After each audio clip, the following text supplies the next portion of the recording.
Beleza. Estão vendo minha tela aí direitinho, então? Vamos lá para a questão número 1 do capítulo de população geral.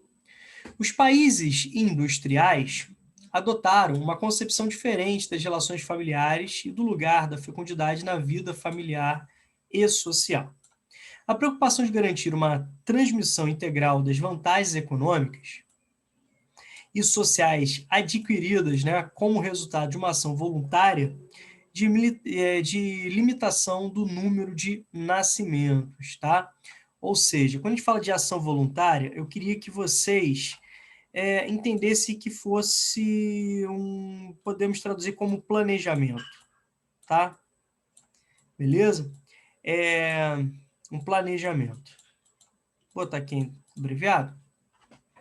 Então, o que acontece? Os países, né, industrializados, aqueles, né, que vão se tornar as principais referências no desenvolvimento industrial, desde o pioneirismo, né, da Inglaterra, passando por outras porções europeias, né, que passam a seguir esses passos, inicialmente França, depois Bélgica, né, já na segunda metade do século XIX, atingindo regiões que nós chamamos hoje de Alemanha, de Itália, né, a partir dos seus processos de unificação, extrapolando, né, para outras regiões do globo, como, por exemplo, Estados Unidos, Japão, já no final do século XIX, mas, né, pegando essa conotação aí. O que a gente vai perceber? Que, quando a gente fala de industrialização, a gente precisa lembrar de relações diretas com a urbanização, como nós vimos. A indústria, né, o desenvolvimento industrial, caracteriza-se também, entre outros aspectos, por criar, né, a atividade industrial ser a primeira atividade a criar empregos em massa em áreas de cidade, né, somadas às modernização do campo, né, os problemas sociais do campo, né, levam a esse avanço muito forte. Então, a própria lógica, né, urbana, progressivamente, vai levando a essa redução da taxa de fecundidade, que vai implicar diretamente numa redução da natalidade. Aí vocês devem estar lembrando da chamada, né, transição demográfica. Na cidade, o custo de vida aumenta, né? Maior inserção da mulher no mercado de trabalho, maior acesso a métodos contraceptivos, né? Então, são vários fatores aí que vão levando a uma redução da taxa de natalidade. Esses países, né, centrais, eles já concluíram a sua transição demográfica de uma forma geral.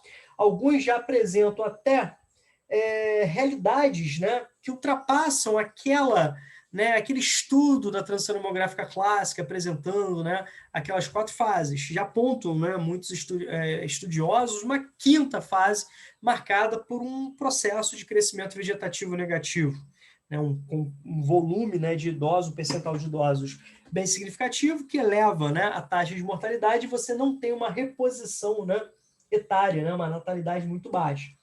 Então, no primeiro momento, o que esses países fazem? Do ponto de vista econômico, né? Que isso diminui a PEA, isso torna o país menos atrativo, isso reduz, né, a capacidade de consumo, de pagar impostos, isso pode trazer desequilíbrios nas contas públicas em termos de previdência. Então, no primeiro momento, você tem um estímulo, né, à imigração. Obviamente que essa imigração é através de políticas seletivas, né? Tem vários pormenores, né, várias políticas que chegam, inclusive, a colocar tapete vermelho para uns, cerca, muro, xenofobia para outros, tá bom? E a médio e longo prazo você tem um estímulo, né, ao aumento da natalidade, tá bom? Então me ajuda aqui, por favor, na resolução da questão. Em meados do século XX, então a gente está falando aqui em meados do século XX, tá? Lembre-se que nós temos uma Segunda Guerra Mundial, né, infelizmente aí nesse contexto, de 39 até 45. O fenômeno social descrito contribuiu para o processo europeu de... Tá legal? Após 1945, né, ou após, nesse contexto, né, de meados do século XX, principalmente depois da Segunda Guerra Mundial, nós temos uma grande, né, explosão demográfica. É o famoso baby boom. Né? É o famoso período do baby boom. E progressivamente, né, nós temos toda essa caracterização de avançar na transição demográfica, que eu fiz o apontamento para vocês durante a leitura do texto. Tá bom? E o comentário sobre o assunto. Então, em meados do século XX, o fenômeno social descrito contribuiu para o processo europeu de... O que vocês marcaram de gabarito, fazendo um favor? Letra B. B de bola? Isso. Beleza. Outra não? Outra possibilidade de gabarito. Dá uma olhadinha aqui no comando da questão, mas principalmente no século XX. Tá? Eu quero que vocês destaquem aí. Dá uma olhadinha aí, fazendo um favor, com bastante carinho. Acho que deu uma travadinha para mim. Meus amores, vocês continuam vendo minha tela do...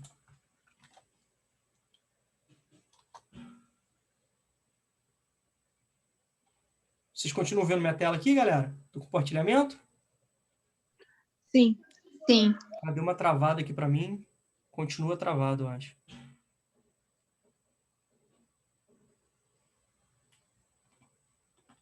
Continua travado. Então, dá uma olhada aí, fazendo um favor. Dá uma olhada, por favor, no detalhe aí o século XX, tá? Beleza? Tudo bem? O detalhezinho aí é a questão do século XX. E o texto também dá, gente, alguns indicadores, como, por exemplo, a necessidade de transmitir vantagens econômicos sociais como resultado, tá? Enquanto, né, muitos países, né, subdesenvolvidos avançavam na sua industrialização, outros, né, nem sonhavam em avançar com industrialização. O Brasil, por exemplo, acelera, né, seu desenvolvimento industrial. Os países europeus já começavam, né, a gerar aquela fase, né, de equilíbrio moderno, ou seja, dentro, né, da tentativa de concluir a sua transição demográfica. Lembre das fases, né? Equilíbrio primitivo, que antecede o desenvolvimento urbano industrial, marcado por alta natalidade, alta mortalidade. Então, você tem um crescimento vegetativo equilibrado, tá? No segundo momento, você tem um grande, né, elevação no crescimento vegetativo, que é o período ali conhecido como explosão demográfica, onde você tem a queda na mortalidade por políticas públicas, né, como saneamento, né, vacinação, maior acesso a alimentos, maior acesso a tratamentos médicos hospitalares, né, maior acesso a medicamentos. Então, você tem uma queda da mortalidade e a natalidade continua alta. No terceiro momento, você tem agora a natalidade caindo pelos fatores que eu citei para vocês da urbanização, tá bom? Lembre-se que alguns países, né, subdesenvolvidos há uma imposição, né, de políticas natalistas dentro de um olhar preconceituoso da política neo-malthusiana, tá?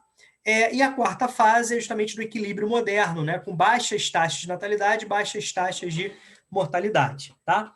Então vamos devagarzinho aqui, ó. Vamos ver aqui a análise, né, de ponto a ponto aqui. Show.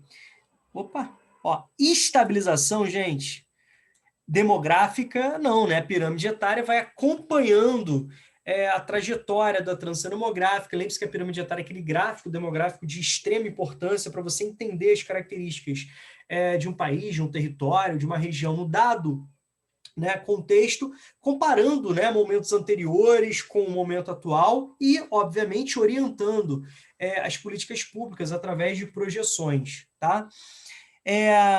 Aqui você tem a contenção da entrada de imigrantes, o texto não fala sobre isso, tá bom? E a gente pode perceber, inclusive, o aumento, né, da entrada de imigrantes, certo? Sobretudo aqueles de maior proximidade, de maior, digamos assim, simpatia cultural, para não utilizar outras palavras, né? Que adotava, né? A gente pode perceber o que vem acontecendo hoje na Europa, né? Mão de obra mais qualificada, né? Elevação do crescimento. Então, aumentou muito aqui também a questão de questão histórico, né, cultural, ou seja, de regiões que eram áreas de dominação, áreas de colônia, né? Então, você tem aqui também um ponto a ser tratado. Elevação do crescimento vegetativo, não é elevação, tá? Quando você fala de elevação, é a segunda fase, é a fase da explosão demográfica, tá? Ou primeira aí no início da transição demográfica, onde você tem, né, a transição urbana-industrial, que remete a uma redução da mortalidade. Formação de espaços superpovoados. Quem me explica esse conceito aqui? Quem lembra? É muito comum que os alunos sejam levados ao erro de confundir, né? País populoso, povoado e superpovoado, ou superpopuloso, tá? São três conceitos distintos. Quem me ajuda aqui nesse conceito? Superpovoado. Quem me ajuda aí, fazendo um favor?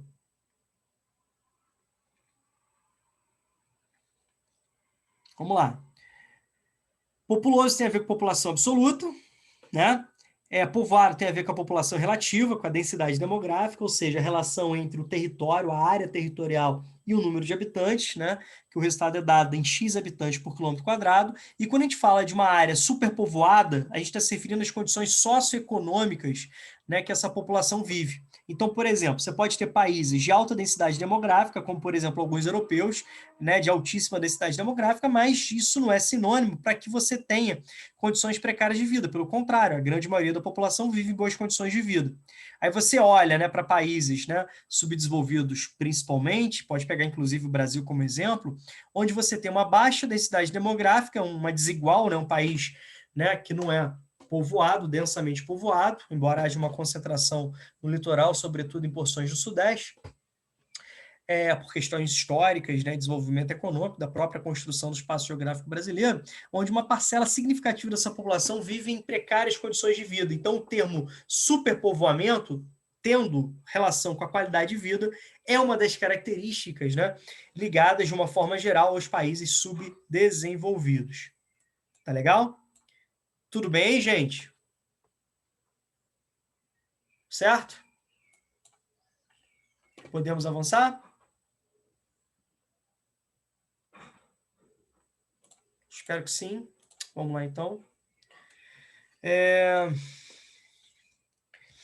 Está entrando agora, né? A gente está entrando agora nessa área, tá? A gente está entrando agora nessa área, esse tópico final aí dos capítulos, que é a parte, né, de a gente estudar a dispersão da população mundial, sobretudo os aspectos, né, migratórios atuais.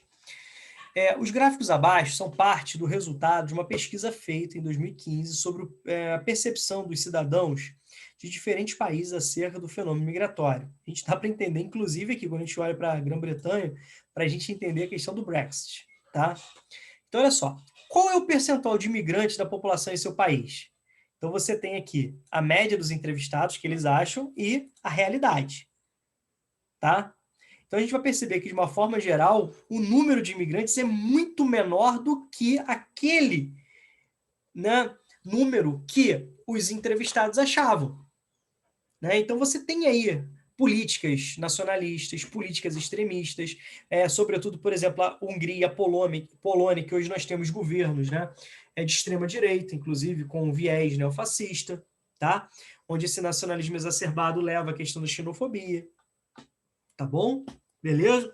Olha a questão da Grã-Bretanha, por exemplo, onde o próprio ministro Boris Johnson ajudou a espalhar fake news que levas de milhões de imigrantes estavam se direcionando para a Inglaterra, isso ia acabar com a economia, né? Não ia ter como ter emprego, saúde, educação para todo mundo, certo? Um dos fatores aí que leva à questão do Brexit, tão complexo, tão complicado, né? E a verdadeira realidade, né? O número de imigrantes, né? Muito se fala sobre esse pensamento, né, preconceituoso, falacioso, onde o imigrante é um peso para a economia, chega para tomar o emprego, eu estou desempregado por causa do imigrante, né? Ele não entende que ele está desempregado pelas próprias condições, né, estruturais, né, pela própria lógica de exigência de qualificação, certo? Ele não consegue entender essa realidade do próprio sistema. E, por outro lado, o imigrante ele não é um peso para a economia, pelo contrário. Na maioria das economias desenvolvidas que necessitam do imigrante, justamente pelo critério econômico, para garantir mão de obra, para garantir PEA, para garantir, né, competitividade, para garantir consumo. Tá bom? Então, nós temos essa dinâmica aí. A diferença entre o percentual médio estimado pelos que responderam a pergunta e o percentual real de imigrantes em cada população nacional expressa uma grande preocupação de cidadãos europeus, tá? De cidadãos europeus na atualidade. Uma consequência direta dessa preocupação é uma preocupação dessa realidade. O que vocês marcaram de gabarito aí? Me ajuda? C. C. Tema atual, né? Crescimento de partidos de extrema-direita, inclusive de feições neofascistas, neonazistas, né? Aí eu queria que vocês relacionassem aqui, por favor, a xenofobia. Vou botar abreviado, tá? Anotem, por favor. Xenofobia, o pavor do estrangeiro. Beleza? Tranquilo? Aí o A poderia ter uma dúvida, né? Ampliação dos programas de proteção social. Ah, Rômulo, poxa, mas a Alemanha, né, adotou durante muito tempo a chamada política de braços abertos e tal. Cara, a principal economia do mundo, precisava dos imigrantes, né? E, de fato, a Angela Merkel adotava uma política bem... que chamava bastante atenção para isso, né? Quando a gente olha, por exemplo, para países como como a Hungria, como a Polônia, destacada aqui no texto, de fato, né? Há uma diferença muito grande, certo? Mas o problema não é a questão dos programas sociais para atender esse imigrante. Lembra que são acordos internacionais que norteiam, né, essa questão. Desde 1951 nós temos ali, né, o Alto Comissariado das Nações Unidas, né, para a questão dos refugiados, a Acnur, acordos que foram estabelecidos pelos países. Então, a grande preocupação que chama atenção aqui é a xenofobia. Olha reflexo, por exemplo, nos Estados Unidos, né? Olha a questão do muro que o Trump, né, colocou como prioridade aí durante seu governo, certo? Beleza? Então, a gente pode pegar vários aspectos. Podemos avançar, gente? Tranquilo? Então, vamos lá. Pirâmide etária, tá? Repare o seguinte, olha só. A pirâmide etária vai apresentar as faixas, né?